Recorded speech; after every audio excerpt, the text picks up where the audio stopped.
You feel like reality sleeping.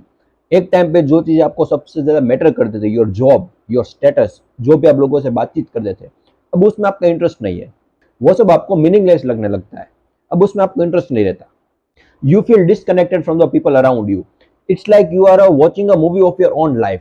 और जब आप इन सिम्टम को सर्च करोगे ऑनलाइन, तो आपको दो तरीके के आंसर मिलेंगे। जो मतलब स्पिरिचुअलिटी कम्युनिटी से, वो आपको क्या कहेंगे, कॉन्ग्रेचुलेशन, कि आप एनलाइटन होने वाले हो, आप एनलाइटनमेंट के पाथ पर हो। और मैंने उस पर इस वीडियो भी बनाया था। बट आज हम इसके एक डार्क साइड देखने वाले हैं। तो ये कम्युनिटी ऐसा बोलेगी कि आप बहुत सही पाथ पर जा रहे हो, आपको इस पाथ पे आगे एनलाइटनमेंट मिलेगा। और वो लोग ऐसा भी बोलेंगे कि you are going through a spiritual awakening, you are experiencing a dark night of the soul. और एक और कम्युनिटी है, साइकोलॉजिस्ट कम्युनिटी। वो इन्हीं सिम्टम्स को एक और तरीके से देखेंगी। वो क्या कहेंगे कि that is you are experiencing depersonalisation, dissociation और psychological crisis. So which is it? हम कंफ्यूज होते हैं कि हमें ऐसा लगता है कि मुझे लोगों से बात करना पसंद नहीं है, मैं लोगों से अलग हूं, तो मतलब मुझे एनलाइटन होने वाला हूं मैं। बट इसका एक और साइड भी है कि ये सिम्टम्स है कि आपका माइंड जो कंप्लीटली ब्रेक डाउन हो चुका है। तो इसी हम ब्यूटीफुल इंटरसेक्शन को देखने वाले हैं आज के इस वीडियो में। और देखने वाले हैं कि एक्चुअल में जब जब भी आपके माइंड में ये शिफ्ट आता है कॉन्शियसनेस में, तब एक्चुअल आपके ब्रेन में क्या हो रहा होता है। क्या ये एक्चुअल में एनलाइटनमेंट का पाथ है, या फिर it is a path of completely break down of your brain. तो now let's start with spiritual perspective, कि एक्चुअल में एनलाइटनमेंट क्या होती है। कि इसको मैं एक एक लाइन में बोलूं तो collapse of the ego, end of the ego. मैंने इसके ऊपर बहुत वीडियो भी बनाए कि ईगो क्या एक्चुअल में, जो भी आपकी मेमोरीज है, जो भी आपके थॉट्स है, जो भी आपके बिलीफ्स है, जो भी आपने यहाँ पर ब्रेन को स्टोर करके रखा है ब्रेन में, वो आपका एक कंप्लीटली सेल्फ बन चुका है। जब वो कंप्लीटली सेल्फ का डिस्ट्रक्शन होता है, और जब आपकी रियल आइडेंटिटी के बारे में आपको पता चलता है कि अब रियल में क्या हो, तो वहां पर जो आपका ये फॉल्स सेल्फ था, कि आप खुद को मतलब बहुत पावरफुल समझ रहे थे, या फिर अपने माइंड में आप जो भी आपकी इमेज थी, वो जब ब्रेक डाउन हो जाती है, और जो रियलिटी में आप हो उसके बारे में आपको पता चल जाता है, तो उसको हम बोलते हैं स्पिरिचुअलिटी अवेकनिंग, या फिर आप इसको एनलाइटनमेंट भी बोल सकते हो। और ईस्टर्न फिलोसॉफीज में इसी को एनलाइटनमेंट कहा गया है, राइट। बट ये जैसा मैंने बताया, इतनी इजी ट्रांजिशन नहीं है। जब आप इस शिफ्ट में आते हो, मतलब जब आपका ईगो ब्रेक डाउन होता है, और जब नया आइडेंटिटी के बारे में आपको पता चलता है, तो जब ईगो का वो ब्रेक डाउन होता है ना, तो ईगो ऐसी चीज है, वो फाइट बैक करता है। मतलब आप पूरी सोचो ना, आपका आप कैसा फील करोगे कि आपने 50 साल तक जो भी अपने बारे में सोचा है वो सब झूठ है, तो क्या आप सहन कर पाओगे? नहीं। तो आप क्या करोगे? फाइट बैक करोगे कि ये सब झूठ है, ऐसा नहीं हो सकता, मैंने अपने 50 साल क्या पानी में बिताया है। अब ये कौन बोल रहा है? आप, मतलब आपका ईगो।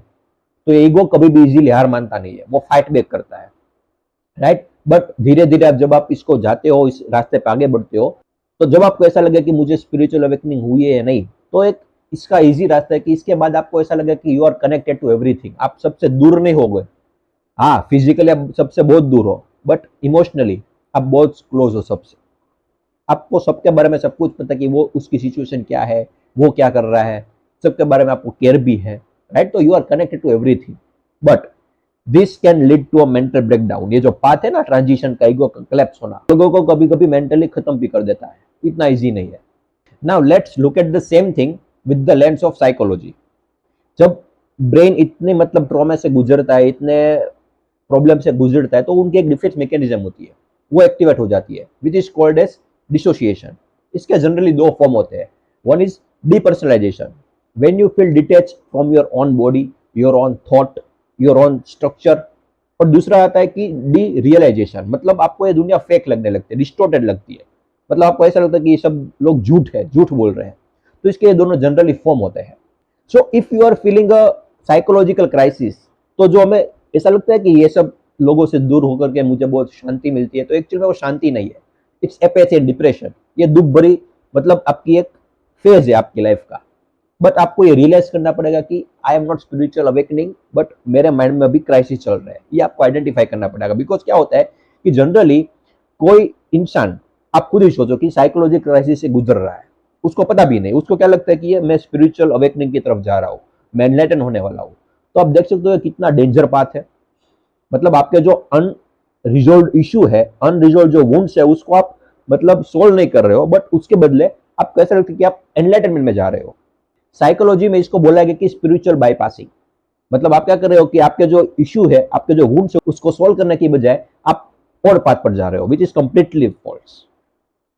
Completely baseless. इसको मैं एक और एग्जांपल समझाऊं आपको, तो सपोज कोई इंसान है, वो बचपन से उसकी मतलब अपब्रिंगिंग ऐसी रही, या फिर उसका एनवायरमेंट ऐसा रहा है, या फिर उसकी सिचुएशन ऐसी रही है कि वो ज्यादातर लोगों से घुल मिल नहीं पा रहा है, लोगों से बात नहीं कर पा रहा है, अपने रिलेटिव्स के घर भी नहीं जा पा रहा है। वाई? बिकॉज जब वो जाता है तो उसके मन में ऐसा लगता है कि मुझे शर्म आएगी, अगर मैंने कुछ बोला तो लोग हंसेंगे तो मेरे पर, मैंने कुछ बोला तो वो क्या मैं सोचेगा मेरे बारे में। तो इसकी वजह से वो क्या कर रहा है कि लोगों से दूर रह रहा है, किसी से बात भी नहीं करे, उसके ज्यादा दोस्त भी नहीं है, लोगों से मिलता भी नहीं है, कुछ एक जगह पर बैठा रहता है। अब वो इंसान जो इस सिचुएशन में है, अगर वो ऐसा सोचे कि जो स्पिरिचुअल अवेकनिंग इंसान है, मतलब जो एनलाइटेंड इंसान है, वो भी यही करता है कि वो भी लोगों से मिलता नहीं है, सबसे दूर रहता, अकेले में रहता है, तो उसको लगता है कि मैं भी एक मतलब बहुत अच्छा इंसान होने वाला हूँ, मैं बहुत एनलाइटेंड होने वाला हूँ। इसकी वजह से क्या है कि आपका माइंड में ये सब चीजें बढ़ती रहती है। तो यहाँ पर हुआ क्या कि उसके जो प्रॉब्लम थे और वो जो है दोनों अलग अलग है। रियल में उसको क्या करना चाहिए कि उसके जो प्रॉब्लम है उसको सोल्व करना चाहिए कि मैं क्यों नहीं मिल पा रहा हूँ लोगों से, क्योंकि मुझे डर लग रहा है। जो एनलाइटेंड इंसान है उसको डर नहीं लग रहा है, वो अपनी मर्जी से लोगों से नहीं मिल रहा है। उसको अगर मिलने को बोले तो वो मिल भी लेगा, सबसे बात भी करेगा। और टू बी ऑनेस्ट, जैसे मैंने स्टार्टिंग में कहा कि फिजिकली वो अलग है दूसरे से, बट मेंटली वो ऑलरेडी कनेक्टेड है सबसे, पूरे यूनिवर्स के साथ कनेक्टेड है। But on the other and वो इंसान जो जिसको डर लगता है वो सबसे डिस्कनेक्टेड है, यूनिवर्स से भी और वो भी। तो इसको बोलते हैं मेंटल ब्रेकडाउन। ये अगर आप आइडेंटिफाई कर सकते हो, यहाँ पर खुद से सच बोलना पड़ेगा। जब आप खुद से झूठ बोलोगे तो आप कहीं के नहीं रहते, right? Now this brings us to one of the biggest red flag that you are dealing with, psychological issue rather than a spiritual one, the chosen one complex. I hope मैंने 2-3 वीडियो से पहले एक video बनाया था chosen one, वहां पर मैंने बताया कि चोजन वन को आप सोच करके आप किस तरीके से इससे बाहर निकल सकते हो। बट इसकी एक डार्क साइड भी है। वो क्या कि जैसा मैंने कहा स्टार्टिंग में कि स्पिरिचुअल अवेकनिंग कब होती है, जब आपका जो ईगो है वो कलेप्स हो जाता है, जब आप उस रियलिटी को देख लेते हो कि ईगो एक्चुअल में एग्जिस्ट नहीं करता है, तो उसको हम बोलते हैं कि आप अनलाइटेंड हो चुके हो।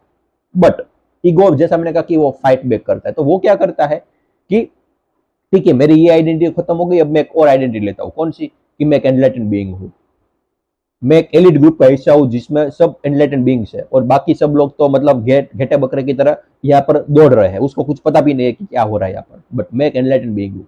आप क्या करते हो कि आप एक गुरु का मतलब फेस ले लेते हो कि मैं गुरु, और आज से मैं इन सबको बताऊंगा कि स्पिरिचुअलिटी में आगे कैसे बढ़ा जाता है, एनलाइटन हम कैसे हो सकते हैं। तो यहाँ पर आप ध्यान से देखो क्या हो रहा है कि आपने स्पिरिचुअलिटी में आगे बढ़े, आपको नॉलेज भी गेन हुई, सब कुछ हुआ। अब ईगो ने एक और रूप ले रखे, मैं मुझ में सबसे ज्यादा नॉलेज है, एनलाइटन कैसे होना मैं आपको सिखाऊंगा। तो ये एनलाइटनमेंट नहीं है। Again it is sine of psychological crisis. आपको ऐसा लगता है कि आप एनलाइटन हो, बट एक्चुअल में नहीं हो। जब आप चीजों को डीपली समझोगे तब इन चीजों को आप बारे में आपको समझ में आएगा कि आप इस सिचुएशन में हो या नहीं। वो आप कैसे पता करोगे? जब आप आपके माइंड के एक एक जो मूवमेंट है, मतलब जो भी वहां पर मूवमेंट हो रही है, उसको आप ऑब्जर्व करोगे ध्यान से, तब आपको पता चलेगा कि आप एक्चुअल में एनलाइटेंड हो या फिर साइकोलॉजिकल क्राइसिस से पास हो रहे हो। And this is very very important. Again ये क्या है, ब्रेन अपने एक डिफेंस मैकेनिज्म क्रिएट कर रहा है कि मैं, ठीक है वो मेरे ईगो तो खत्म हो गई आइडेंटिटी वाला, अब मैं ईगो अपना नया रूप ले लेता है। जैसा मैंने कहा कि I am a spiritual awaken, मैं एनलाइटेंड पर्सन हूं। तो again it is nothing but a sign of a psychological crisis. I hope आपको ये चीज समझ में आ रही है। So now how do you diagnose yourself?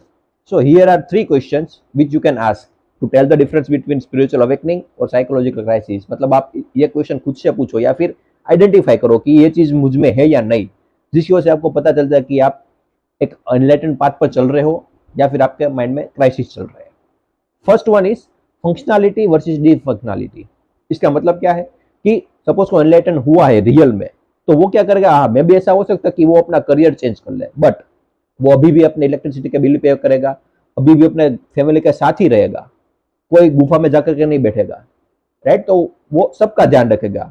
But other end the person who are going through psychological crisis, वो क्या करेगा कि ये सब नॉलेज गेन कर लेगा और फिर क्या करेगा कि अपनी फैमिली को छोड़ देगा, सिर्फ उन बेसिक नीड्स का मतलब वो ख्याल रखेगा, बाकी सब कुछ छोड़ देगा, कुछ भी नहीं करेगा। Number 2 is compassion versus isolation. जो मतलब ट्रूली एनलाइटेंड होगा वो सबसे कनेक्टेड हो जाएगा, जैसे मैं स्टार्टिंग में कहा कि लोगों को वो एम्पैथी फील करेगा, मतलब हेल्प भी करेगा, सबसे वो पूरे यूनिवर्स से पूरी ह्यूमैनिटी के साथ वो कनेक्टेड रहेगा। But on the other and a person who has crisis, वो सबसे दूर हो जाएगा।